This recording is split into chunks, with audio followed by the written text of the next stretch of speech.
બગસરામાં ભાજપના સંગઠનમાં વિખવાદ જોવા મળ્યો। બગસરામાં નવા હોદ્દેદારની નિમણૂક થતાં જ રાજીનામા ધરી દીધા। હજુ તો નામ જાહેર થયું તરત જ રાજીનામું પણ આપી દીધું। ઉપપ્રમુખ નીરવ ગોંડલિયા અને મંત્રી મહેશ માંડલિયાએ સંગઠન સાથે છેડો ફાડ્યો છે। કોઈ કારણ આપ્યા વગર જ રાજીનામું આપી દેતા ભારે ચર્ચા જાગી છે। તો જે પ્રકારે વધુ એક વખત આંતરિક વિવાદો છે તે સામે આવી રહ્યા છે। અમરેલીના બગસરામાં ભાજપના સંગઠનમાં વિખવાદ જોવા મળ્યો। બગસરામાં નવા હોદ્દેદારની નિમણૂક થતાં જ રાજીનામા ધરી દીધા। હજુ તો નામ જાહેર થયું અને તરત જ રાજીનામું પણ આપી દીધું હોવાની વાત સામે આવી છે। ઉપપ્રમુખ નીરવ ગોંડલિયા અને મંત્રી મહેશ માંડલિયાએ સંગઠન સાથે છેડો જ ફાડી દીધો।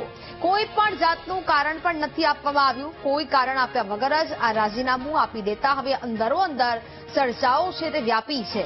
જોકે અનેક જગ્યાએથી ભાજપના સંગઠનોમાં અંદરો અંદરના વિખવાદ છે તે ચરમસીમા પર આવી રહ્યા છે અને એક બાદ એક આ વિવાદો છે તે સામે આવી રહ્યા છે। અમરેલીના બગસરામાંથી પણ ભાજપના સંગઠનમાં વિખવાદ સામે આવી રહ્યો છે।